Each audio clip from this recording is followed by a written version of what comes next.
Ice Cube is finally coming out against Diddy after being silent about his relationship with him for more than 20 years. Ice Cube recently testified about his experiences with Diddy and how he watched Diddy grooming children.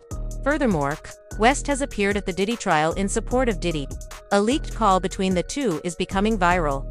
And one jury was recently removed after it was discovered that Diddy's attorneys were reportedly influencing him. I've been shut out. You know, some platforms will not have me on. Why? They don't like that I'm, an independent thinker. I'm not part of the herd. I'm not part of the go along to get along gang, so to speak. So, I'm an outsider. And so, I'm not part of the club. Almost 40 years rocking the mic. You still killing it, goddamn. And I'm gonna tell you right now, me and Dub C ain't never been to a Diddy party, motherfucker. Thank God. You ain't gotta worry about us on them motherfucking tapes. Now check this shit out. Gotta sing to that part. In the fourth week of Diddy's trial, Ice Cube is said to have testified about what he witnessed in his mansion back in 1994, when he worked with Diddy on his War and Peace album. Diddy invited him to his home, where he saw the same drugs, firearms, and escorts that the FBI is now introducing as evidence. The walls of Diddy's mansion were lined with 1,000 bottles of baby oil, lubricants, and even whips. Diddy would beat the women there in front of his guests, hoping that Ice Cube would remain silent like everyone else and assist him in hiding his wrongdoings. But Ice Cube turned away and moved away. You're hearing Diddy everywhere, okay? Yeah. So, did you ever have any kind of run-in with Diddy? Did you ever do anything with Diddy? Any projects you worked on with him? Yeah, he's produced a few records, or had his producers do a few records on my War and Peace album, the Peace Disc. Yeah. How was he to work with? It was cool. He gave us great music. We flew out to New York, and I was mainly in the studio with the producer. He had a stable of producers, so I was in the studio with his stable of producers, and I think we did some great music.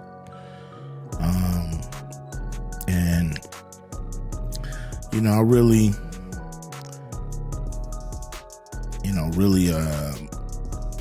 kind of lost contact with him and really stopped, dealing with Puffy around 94. Yeah. Any specific reason? Yeah, they was doing their thing, I was doing mine. And, I'm not the partying type, you know what I mean? I ain't never been to a Diddy party. I ain't never really wanted to go, but I don't go to a lot of people parties. That just ain't what I'm in it for. Ice Cube's testimony contained thorough details with names, dates, and locations. Ice Diddy's lawyers objected, claiming that Cube's statements were biased and based on hearsay.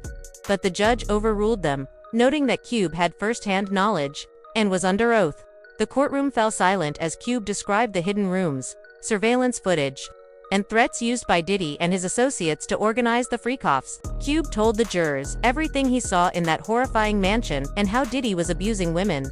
Cube continued by disclosing how influential people in the music business attempted to quiet him, telling him that they would never hire him again. But I was unable to ignore what I witnessed, and to this day, Ice Cube has been blackballed by these elites. What it is, it's your homeboy Ice Cube. And some of you may not have realized that I'm not part of the club. And a lot of you listening to me right here, right now, you're not part of the club either. And what I realized with the club is what makes them so mad is when you don't want to be a part of their fucking club. That pisses them off. What club am I talking about? I'm talking about the club of gatekeepers that we all got to deal with. You know who they are, and they definitely know who they are. A lot of people would be like, what, who? Come on, man, stop playing. So ever since I put out the contract with Black America, you know they've been fucking with me. Here and there, this and that. But it's cool, you know. I expect that. Platform again. What platforms have banned you? I've been you know, I tried to go on The View. They didn't have me on The View. Why? Well, a few of the guests just really didn't like where I was coming from. So, or a few of the hosts, I mean. So that's what I was told by the producers. And I don't know if the producers was just copping out and using some of the hosts to not have me come on and explain myself, but You'd be a good booking for them. I've been on there before. Yeah. You know, it's just when I've became an independent thinker, when I've, you know, I'm not, you know, I don't follow their brand of politics, I guess. But if you can't think for yourself, then you're not really free, are you? No, you're not. You're not. But I've been excluded. I've been excluded on Oprah, you know. On Oprah? On Oprah, yeah, I've been excluded. Yeah, man. I would think you'd be the person Oprah would want to promote. I mean, you grew up in South Central, you were successful at a young age, you have dignity, you say what you think. Like, I thought that was the goal. Diddy's current situation has been planned for a while. Diddy is not the ringleader, and the gatekeepers fired him after realizing he was no longer helpful to the top elites. Hollywood is a repulsive culture that exclusively develops abusers and victims. Diddy became the monster he is today because of Clive Davis. Been the one, you've been to them all. Are you surprised at what things are coming out with Diddy at all, or you like you have no idea? It's none of my business. You'll live long. Is that kind of like the mindset? I mean, surprised. How could you be surprised with anything that happens in hip hop? You know, hip hop is the Wild West. So you're gonna have the good, you're gonna have the bad, you're gonna have the ugly.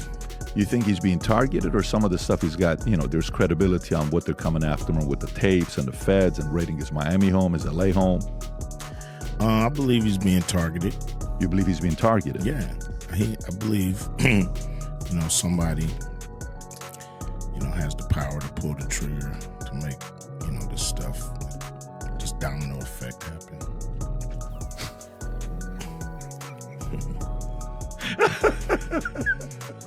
Okay. All right. So you think he's being targeted. So you don't think,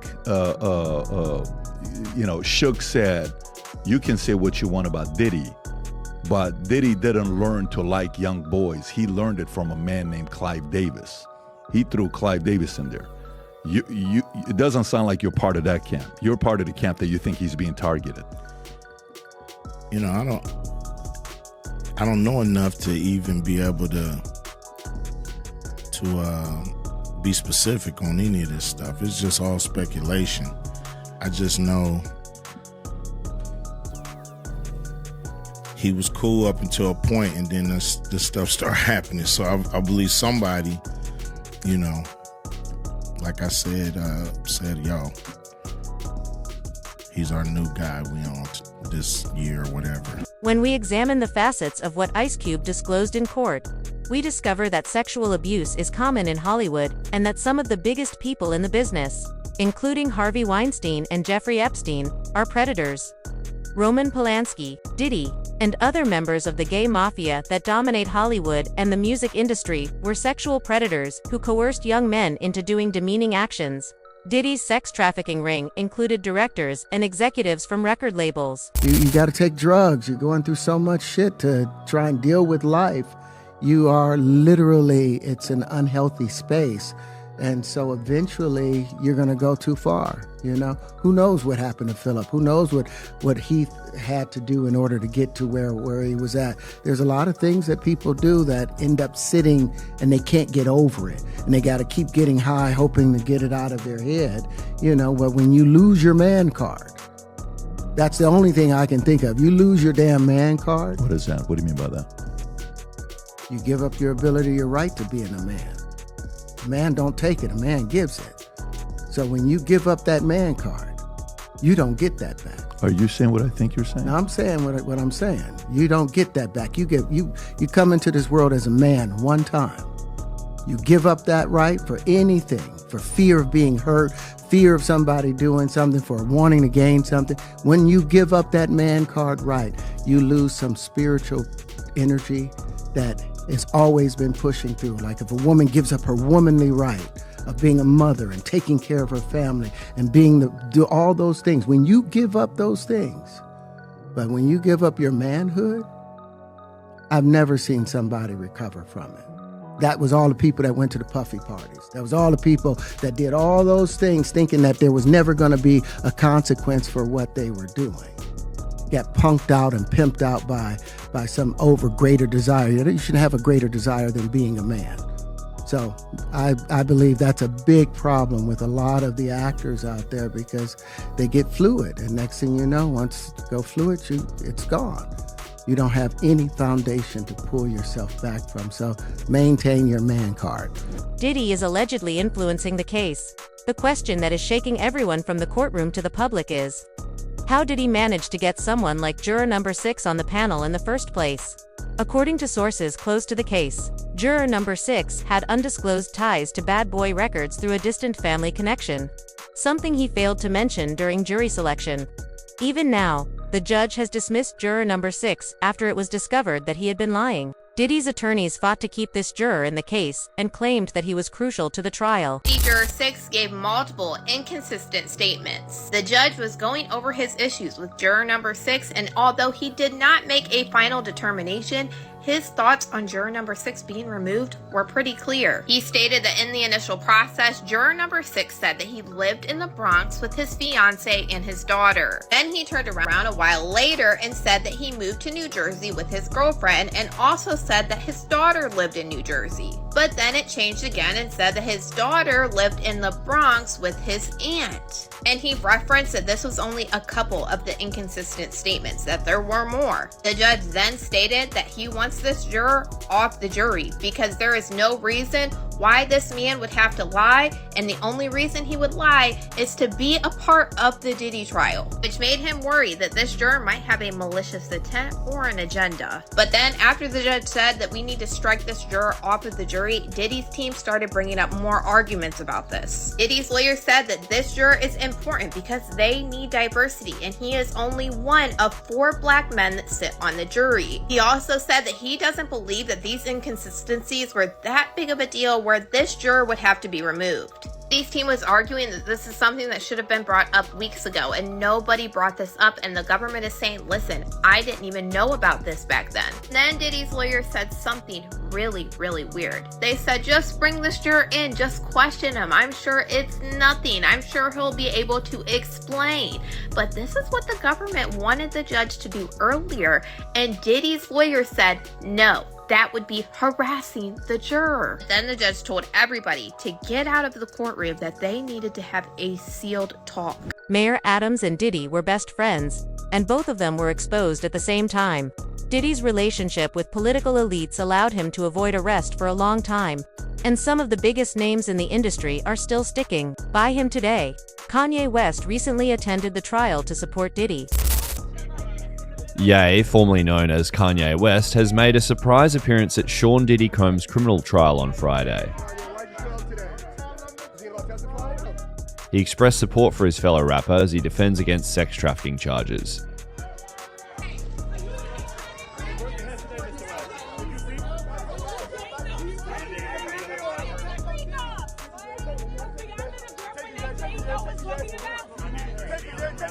Big breaking news tonight. For the first time in the history of New York City, a sitting mayor has been indicted for crimes.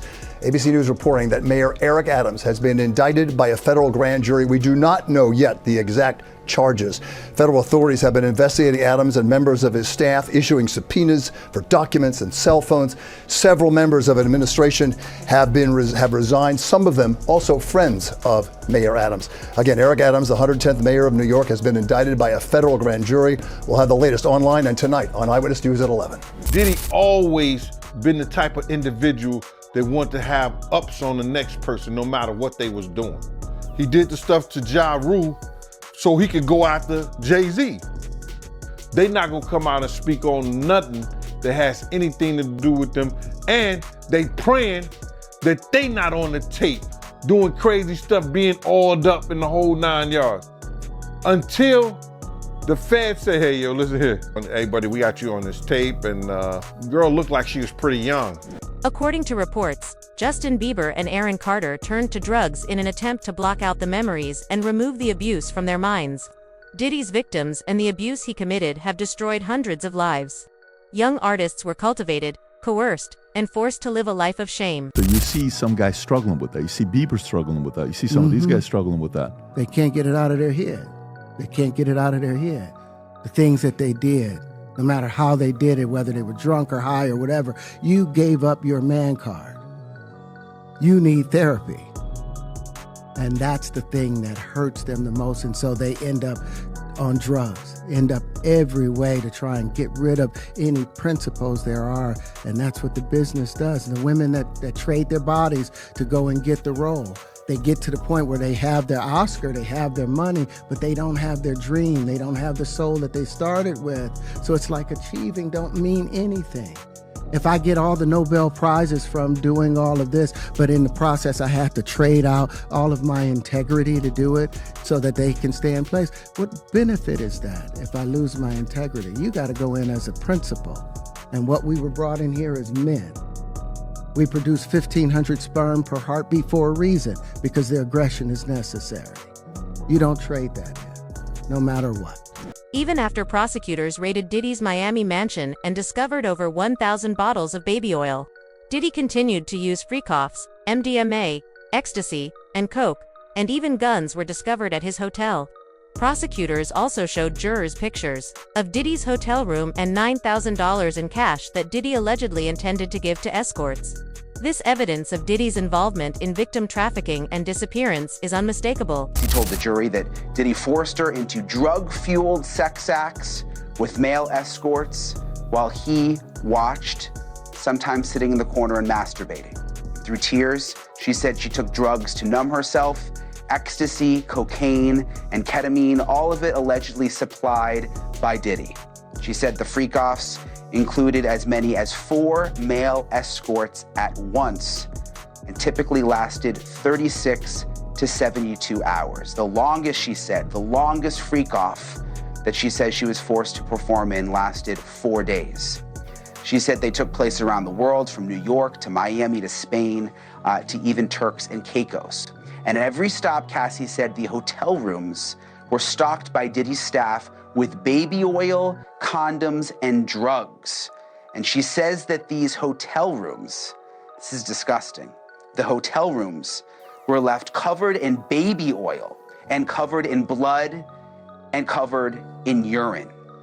Cassie told the jury that the freak-offs made her feel disgusting and humiliated and worthless, but she said she couldn't say no because she says Diddy threatened to release videos of the freak-offs with her in them. Just before they broke for lunch, Cassie Ventura described how freak-offs actually became a job, lasting 36 to 48 hours, the longest one lasting up to 4 days. No wonder the participants needed IV fluids after a freak-off. I'm just curious, to Lauren Collins joining us at the courthouse, how was the jury responding?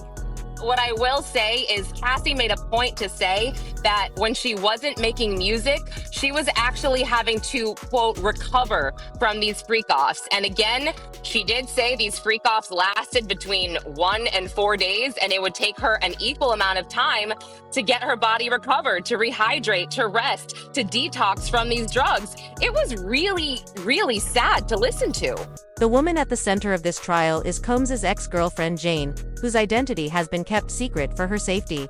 Her testimony has been nothing short of a heartbreaking, raw, and emotional account of life behind the guarded gates of Diddy's empire.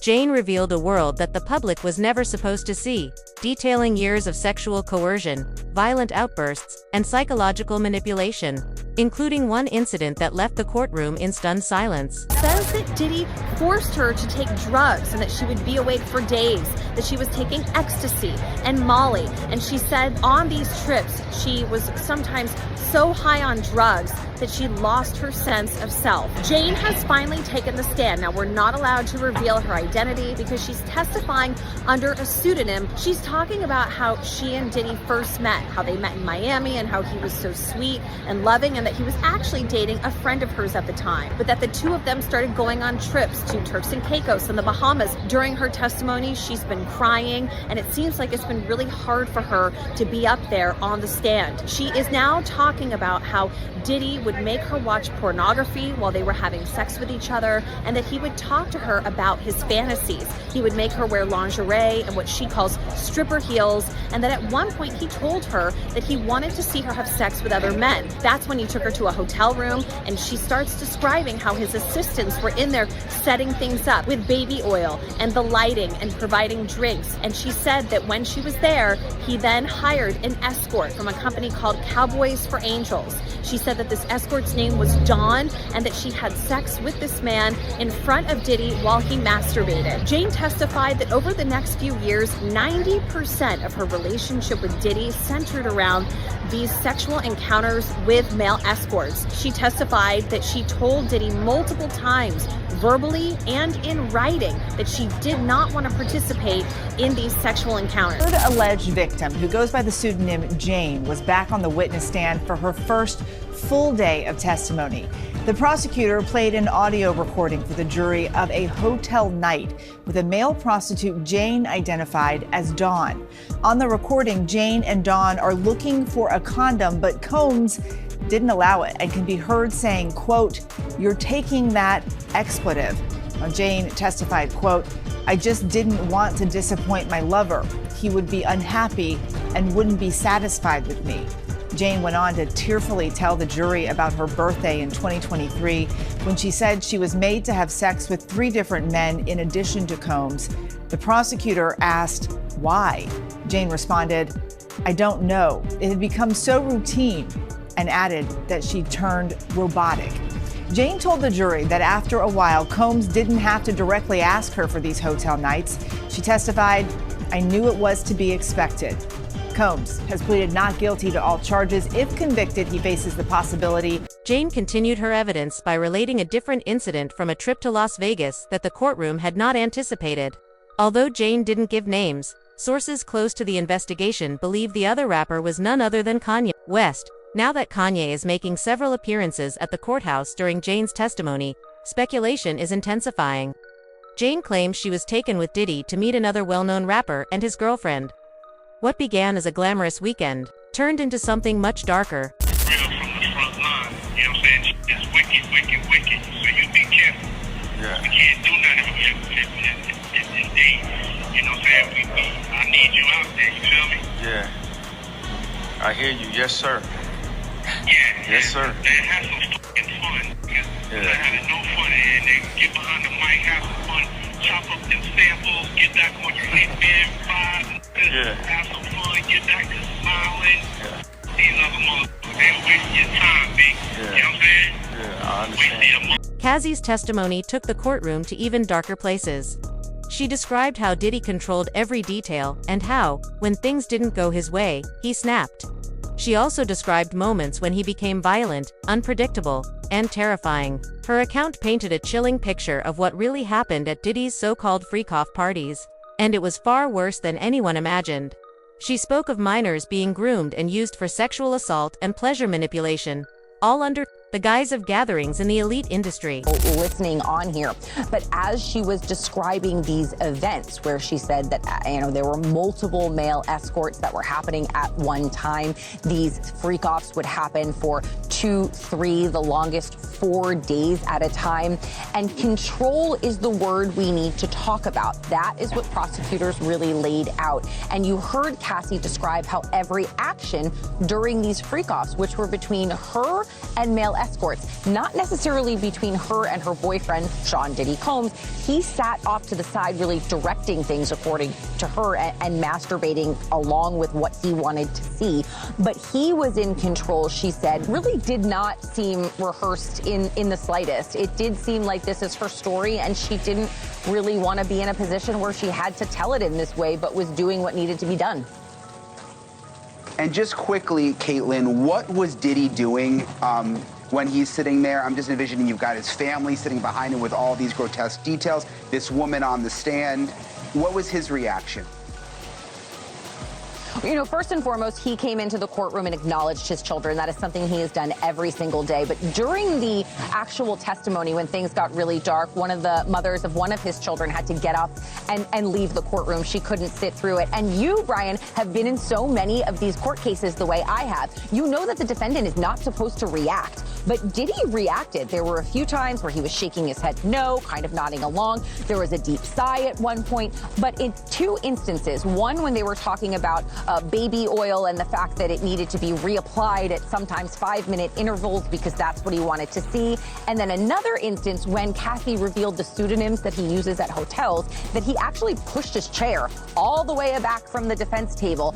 In his testimony, the Punisher, a male sex worker at Diddy's freak-off parties, detailed 8 to 12 encounters he allegedly had with Ms. Ventura while Combs watched and instructed him on how to have an intimate relationship with Cassie. According to his testimony, Cassie would sigh or wheeze at Diddy's suggestions. There was no concern for her pain or emotional well-being. This wasn't about pleasure. Rather, it was about control. Every act and instruction served Diddy's sick desire to dominate and degrade. Stan, she said that guys would climax on her and she would take the cum and rub it on Diddy's nipples.